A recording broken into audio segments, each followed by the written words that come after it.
Vous n'allez plus payer 21% de TVA, mais 6% de TVA, plus 15% d'accise. Donc au final, pour les gens, c'est la même chose.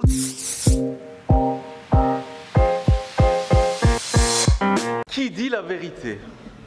Vous, monsieur le Premier ministre, ou madame la secrétaire d'État? C'est la question qu'on se pose aujourd'hui. Parce qu'en octobre, vous vous rappelez, monsieur le Premier ministre, vous êtes venu avec un tableau budgétaire qui ne tenait pas compte de la TVA à 6%. Et puis, madame De Bleeker a donné à la Commission un tableau avec un déficit de 33,5 milliards d'euros. Et puis lundi à la Chambre, vous êtes venu avec un autre chiffre de 35 milliards d'euros. Juste une légère petite différence de 1,5 milliard d'euros. Imaginez qu'un comptable fasse un dixième, un centième, un millième de cette erreur, il serait déjà licencié depuis longtemps. Mais le problème, ce n'est pas seulement le problème du budget de l'État. Le problème, c'est aussi le budget des ménages. Parce que la question qui se pose réellement, c'est ce 1,5 milliard d'euros de différence, qui va le payer finalement? Est-ce que c'est l'État qui va le payer? Ou est-ce que ce sont les ménages qui vont les payer? Ça, c'est la véritable question. Et monsieur le Premier ministre, vous vous rappelez que lors de votre déclaration d'octobre, je vous avais posé la question, pourquoi est-ce que cette TVA à 6% ne se trouve pas dans le tableau budgétaire? Et que m'avez-vous répondu? Je vous cite le compte-rendu. Comme vous le savez, il y a une réforme des accises. Cette réforme permet beaucoup plus de flexibilité que la TVA. Et vous ajoutez, l'objectif est que l'opération soit neutre sur le plan budgétaire et qu'elle incite les citoyens à réduire leur consommation d'électricité ou de gaz.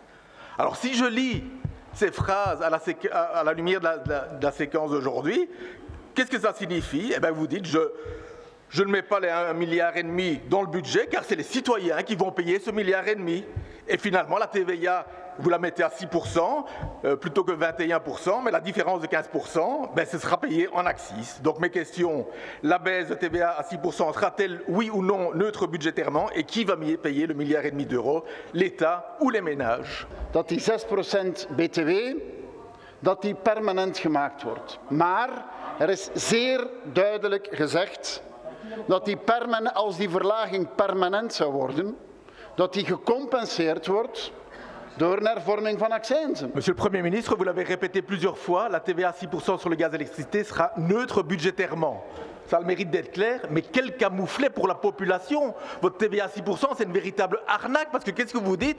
Vous n'allez plus payer 21% de TVA, mais 6% de TVA, plus 15% d'accise. Donc au final, pour les gens, c'est la même chose. Vous savez, 1 euro de TVA ou 1 euro d'accise, pour les gens, c'est exactement la même chose. Le véritable problème, c'est que cette TVA, elle est injuste, elle est antisociale, on le dit depuis des années, et on va se battre avec le PTB, on va continuer à se battre pour une véritable TVA à 6%. Pas une TVA où on vous prend d'une main ce qu'on vous donne de l'autre. Et donc si vous voulez de l'argent, monsieur le Premier ministre, allez le chercher du côté des millionnaires ou des multinationales, mais pas dans la poche des gens.